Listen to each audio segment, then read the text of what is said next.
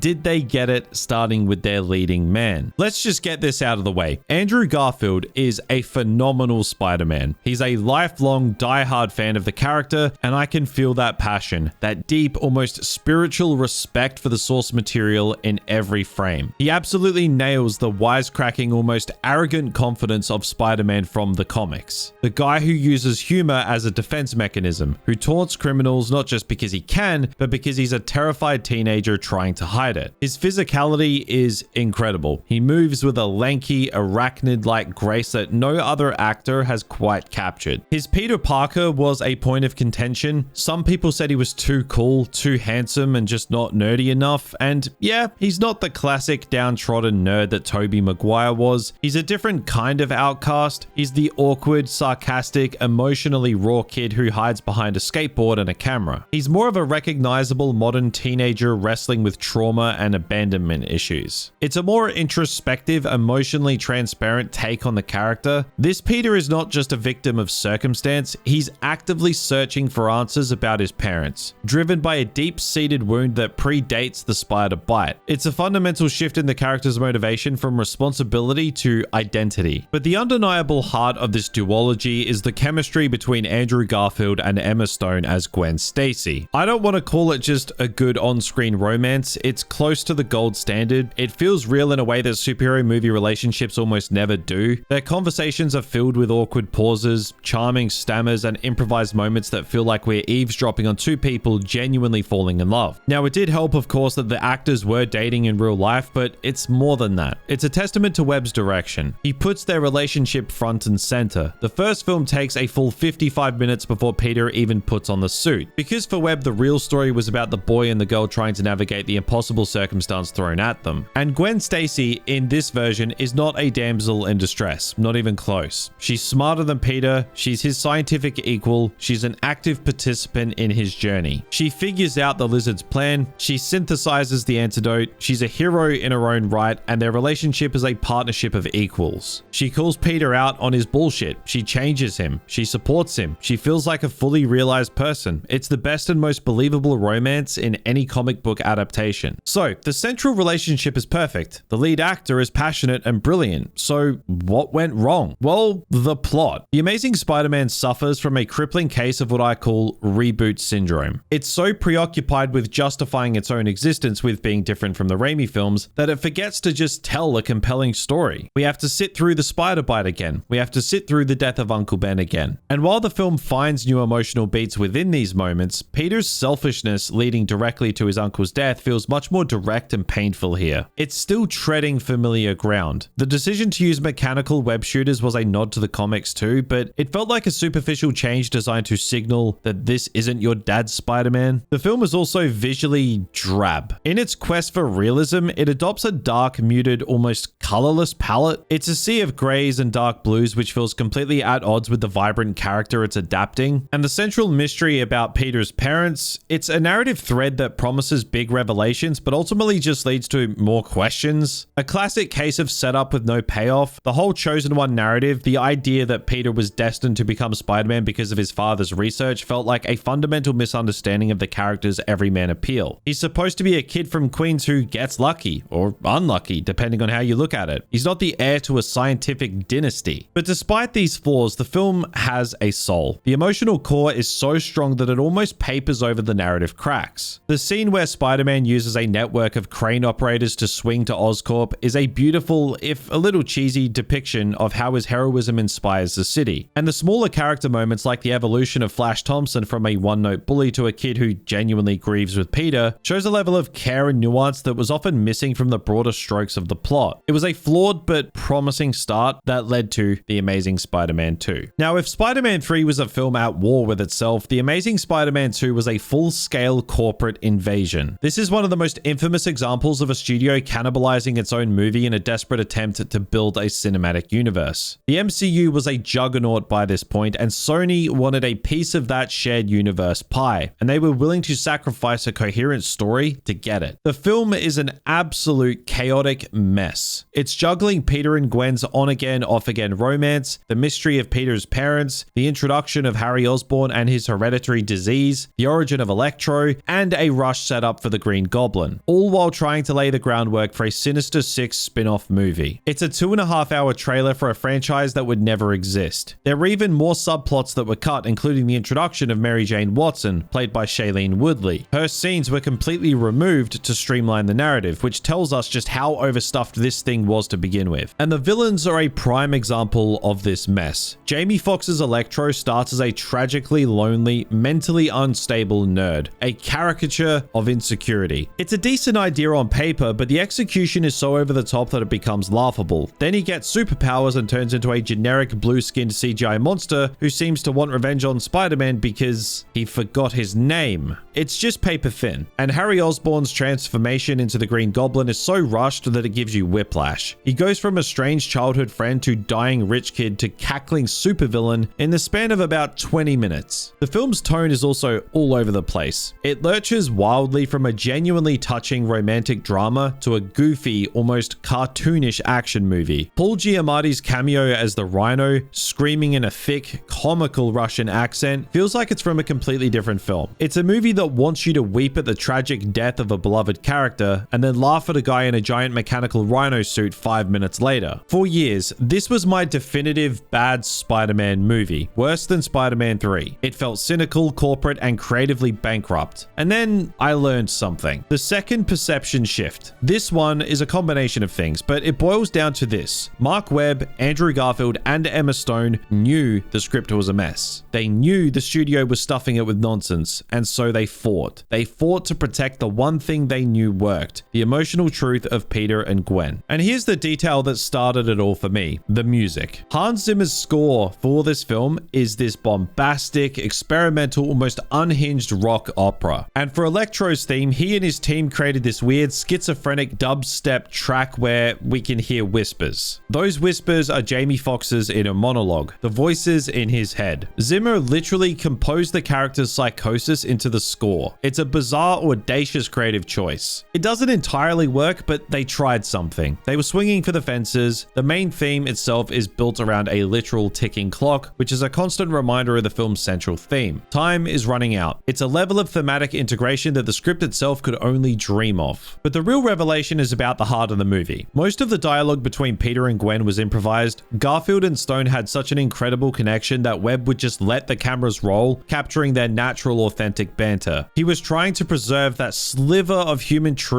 amidst the corporate chaos. Emma Stone herself wrote Gwen's valedictorian speech, that beautiful, poignant monologue about how time is precious and how you should make your life count. That came from the actress, not a committee of screenwriters trying to set up 3 different spin-offs. And then, of course, there's the death scene. Gwen Stacy's death in the clock tower is one of the most iconic and tragic moments in comic book history, and they went for it. The studio could have easily chickened out, but they let Webb film it, and the way it's shot is just devastating. The slow motion fall, the gears of the clock turning like the cruel machinations of fate, the web strand forming the shape of a hand reaching for her, the sickening quiet snap as she hits the ground, it's just brutal. But here's the killer detail: Andrew Garfield's reaction. That raw, guttural, animalistic grief wasn't just acting. He and Emma Stone had discussed how to approach the scene, and she, drawing on her own experiences, suggested he approach it through the lens of real grief exercises, imagining the loss of someone he truly loved. What we are watching on screen is an actor channeling genuine, profound sorrow. It's almost uncomfortable to watch because it feels so real. In the middle of this bloated, messy, studio-mandated toy commercial, we have this moment of pure soul-crushing humanity. Knowing all this, it just broke the film open for me. Suddenly, I didn't see a bad movie anymore. I saw a beautiful, tragic one. I saw a group of artists, a director and his 2 leads, fighting like hell to tell an honest, emotional story while the studio was busy trying to sell toys and build a universe. Do you feel that story repeats? As one person involved in the production later said, Marc, Andrew, and Emma were screaming, crying, and fighting to make this movie about something true, while the studio was trying to make it about toys. They knew the ship was sinking, but they were determined to play their violins until the very end. The Amazing Spider-Man 2 is a spectacular failure as a piece of franchise architecture. It's a narrative train wreck, but as a character study, as a tragic romance, as a monument to what happens when artistic ambitions collide with corporate greed, it's kind of a masterpiece. The visuals are stunning. The swinging sequences in this film are the best in the entire franchise, a ballet of exhilarating practical stunt work and seamless CGI. The action is vibrant and colorful, a direct response to the drabness of the first film. It's a film that contains moments of breathtaking beauty and moments of baffling stupidity, often in the same scene. So yeah, after knowing all of this, I don't think it's a bad film anymore. I think it's a risky one. It's an ambitious, messy, beautiful, flawed, and ultimately heartbreaking experiment. And sometimes risky is better than safe. It was a noble failure, a film that reached for something profound and was pulled back down to earth by the very forces that created it. And in a strange way, that makes it one of the most compelling Spider-Man stories ever told. It's a tragedy both on screen and behind the scenes.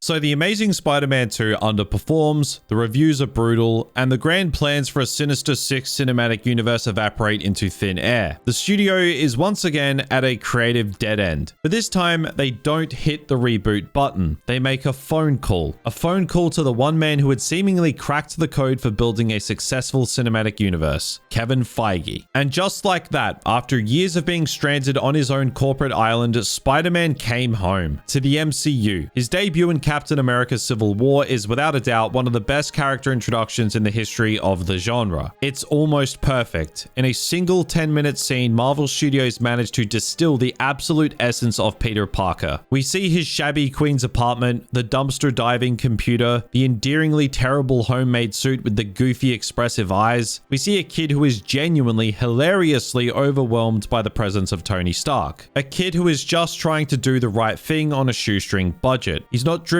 by a grand destiny or a parental mystery. He's driven by a simple, powerful ethos. When you can do the things that I can, but you don't, and then the bad things happen, they happen because of you. It's the responsibility mantra, rephrased with the fumbling sincerity of a teenager. And then in the airport battle, we get the perfect Spider-Man. He's quippy, he's agile, he's constantly talking, annoying the hell out of everyone he's fighting. He's a kid on the world's craziest field trip, and he's having the time of his life. Tom Holland, the youngest actor to to ever take on the role was a revelation. He managed to synthesize the best qualities of his predecessors. He had the sincere, awkward earnestness of Tobey Maguire's Peter Parker and the fast-talking, sarcastic wit of Andrew Garfield's Spider-Man. He was basically the complete package. This new direction, guided by director John Watts, was a breath of fresh air. The mandate was clear. No more angst, no more darkness. Let's make this fun. Let's put Peter back in high school and make a John Hughes movie that just happens to have a superhero in it. And for the most part, Spider-Man Homecoming is a resounding success. The decision to skip the origin story for a third time was a stroke of genius. No spider bite, no dying Uncle Ben. The film just trusts that we know the basics and instead focuses on a different kind of origin. Peter learning to be a hero without the high-tech training wheels provided by his new billionaire mentor. It's a story about a kid trying to earn his place at the adults' table, desperate to prove he's more than just the friendly neighborhood Spider-Man. The film absolutely nails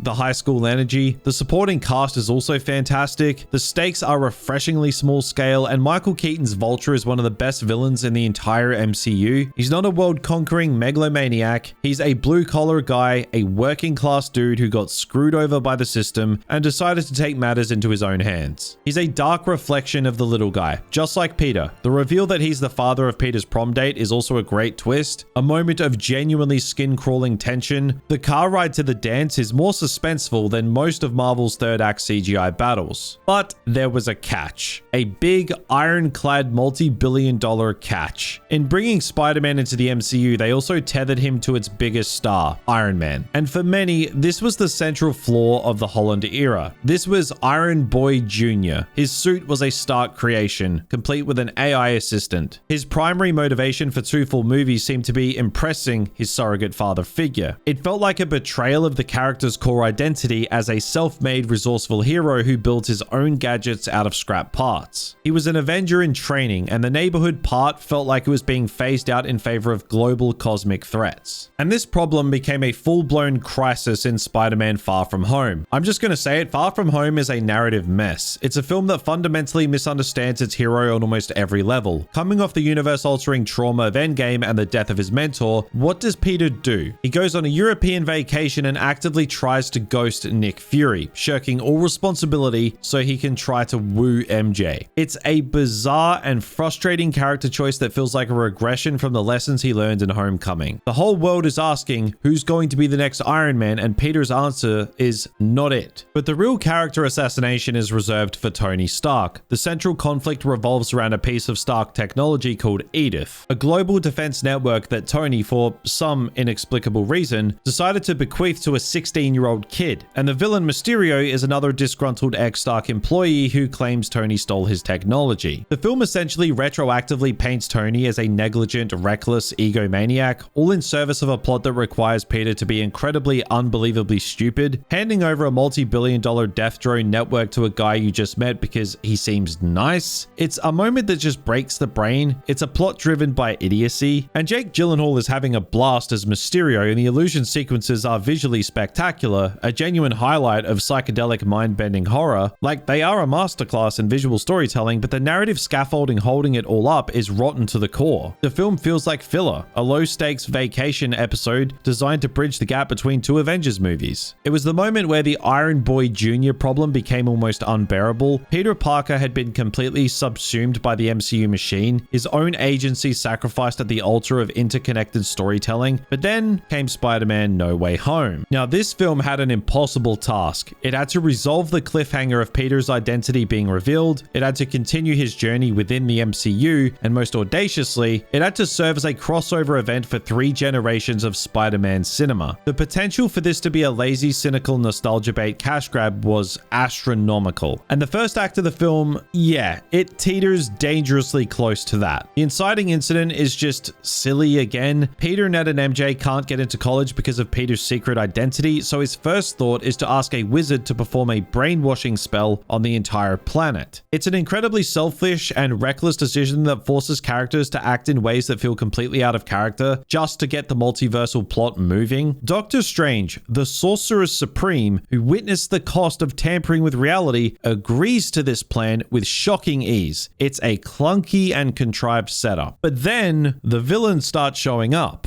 Green Goblin, Doc Ock, Sandman, the Lizard, Electro. hero, and the film starts to become something else entirely. It transforms from a silly high school comedy into a powerful, poignant exploration of what it truly means to be Spider-Man. Peter's decisions to try and cure the villains rather than send them back to their deaths is the first truly proactive, profoundly heroic choice he makes in this trilogy. It's a decision born of pure empathy, and it's a decision that has catastrophic consequences. The turning point is the death of Aunt May. For 2.5 movies, this version of Peter had largely been shielded from the profound loss that defines the character. He had Tony Stark, he had Happy Hogan, he had the Avengers. He never had his Uncle Ben moment. And then, in a moment of shocking brutality, the Green Goblin kills May, and as she's dying, she delivers the sacred words: "With great power, there must also come great responsibility." It's a bold, almost controversial choice to give that line to May instead of a long-dead Uncle Ben, but in the context of this trilogy, it works. This is the moment Peter Parker truly becomes Spider-Man. He's stripped of his innocence, his naivety. He finally understands the true bloody cost of his crusade. And it's a cost that almost breaks him. He's filled with rage, a desire for vengeance that we've never seen in this version of the character, and who is there to stop him from crossing that line? The ghosts of Spider-Man past. The return of Tobey Maguire and Andrew Garfield could have been pure empty fan service, a cheap pop for the audience, and in some moments, it is. The scene of them all pointing at each other is a meme brought to life, but the film, to its immense credit, uses their return to serve a profound thematic and emotional purpose. It's a group therapy session for 3 traumatized young men who have all walked the same impossible path. They talk about their loss. They talk about their guilt. Andrew's Peter talks about how he stopped pulling his punches after Gwen's death, how he became bitter and rageful. Tobey's Peter talks about making things work with MJ, but we can feel the weight of the years of sacrifice in his voice. They are there to tell Tom's Peter that he is not alone, but also to warn him of the darkness that lies ahead. The fan service in this film at its best moments feels like catharsis. Andrew Garfield's Peter saving MJ is a moment of redemption for a character who has been haunted by his failure to save Gwen. We see the look on his face. It's absolution. He finally got to save her. I had goosebumps again. And Tobey Maguire's Peter stopping Tom from killing the Goblin is the culmination of his own journey. He prevents his younger, angrier self from making the same mistake he almost made, offering a path of forgiveness and redemption instead of vengeance. He saves Norman, and in doing so, he saves Peter. Yes, the multiversal logic is shaky at best. Yes, the visuals are often flat and uninspired, a casualty of a pandemic-era production that relied heavily on blue screens and recycled footage, but the emotional logic is flawless. The film uses nostalgia as a ladder, allowing its hero to climb out of his despair by learning from the men who climbed it before him. And that leads us to the ending. An ending that is, in my opinion, one of the bravest and most perfect conclusions in the MCU. Peter makes the ultimate sacrifice. To save his friends from the pain his life has caused them, he has Doctor Strange erase Peter Parker from the memory of everyone on Earth. He chooses to be completely alone to protect the people he loves. It's a choice that erases him from the very fabric of the MCU. The final shot of him in his tiny, barren apartment with a homemade classic red and blue suit, listening to a police scanner, it's a soft reboot. The MCU has finally, after 3 movies, brought Peter Parker back to basics. He has no Stark Tech, no billionaire benefactor, no Avenger allies. He's just a poor kid from Queens, a friendly neighborhood Spider-Man. He lost everything, his friends, his family, his very existence, to embrace his responsibility. It's a profoundly tragic and deeply heroic act. It's the most Spider-Man thing this version of the character has ever done. The Holland Trilogy was a long and sometimes convoluted journey. It started as a light-hearted teen comedy and ended as a somber tragedy.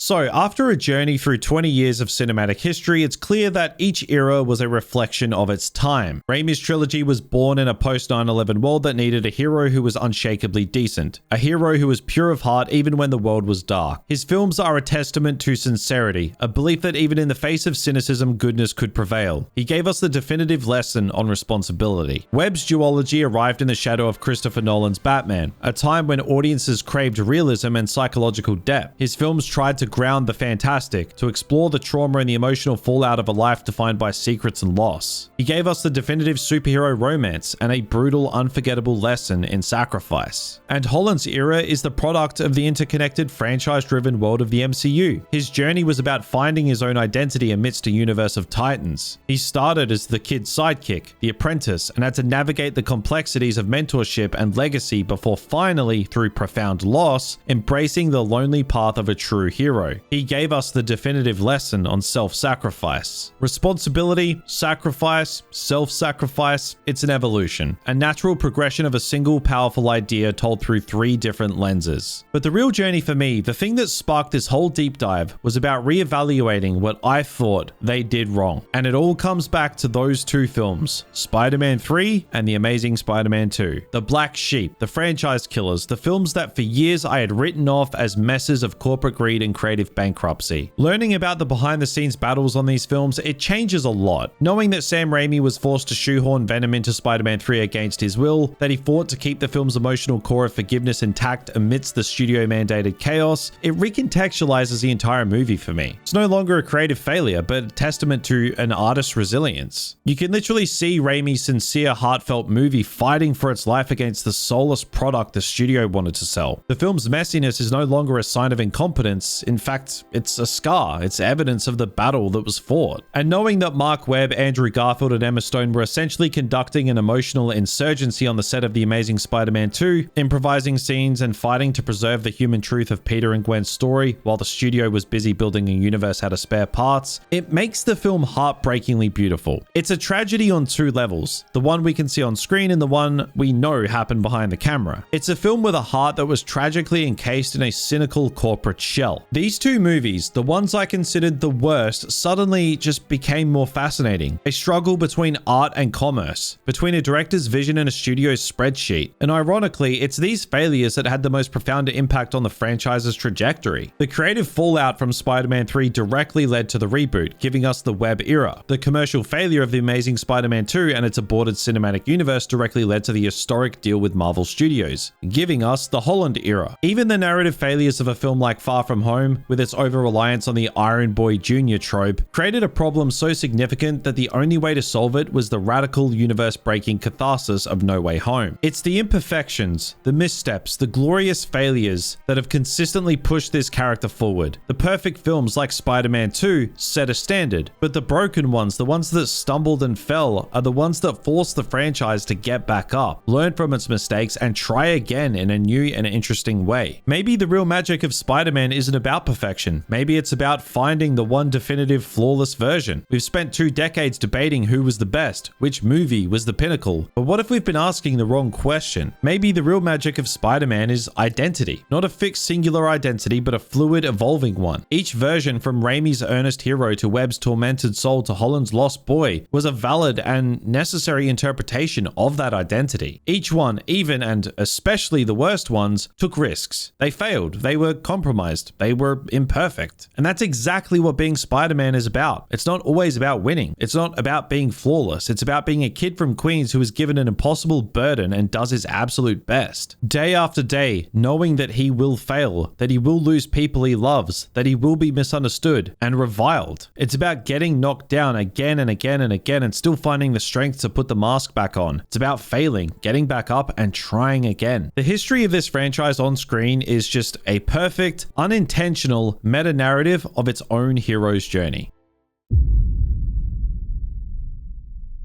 So, this journey completely changed how I see this franchise, and I hope it gave you a new perspective too. It's a saga defined as much by its spectacular stumbles as its soaring triumphs. But now, I want to hear from you. After all of this, I'm genuinely curious, what is your most underrated Spider-Man movie? Forget the popular consensus, forget the Rotten Tomatoes scores. Which one do you think gets an unfair rap? Is it the broken ambition of The Amazing Spider-Man 2? Or maybe you are a secret defender of emo Peter's dance moves in Spider-Man 3? Let me know down in the comments below. And if you enjoyed this deep dive and you want to see me give another franchise this same treatment, drop a like on this video. It really helps the channel out. Subscribe to the channel as well if you haven't already, so you don't miss the next time I decide to lose my mind dissecting a multi-billion-dollar corporate product. Let me know what I should break down next. The X-Men, Batman, The Fast and the Furious, because, you know, family. But that's it for me. I'm going to go find a quiet place and try not to think about how much of my life I just dedicated to a guy in spandex. Thank you guys so much for watching, and as always, take care.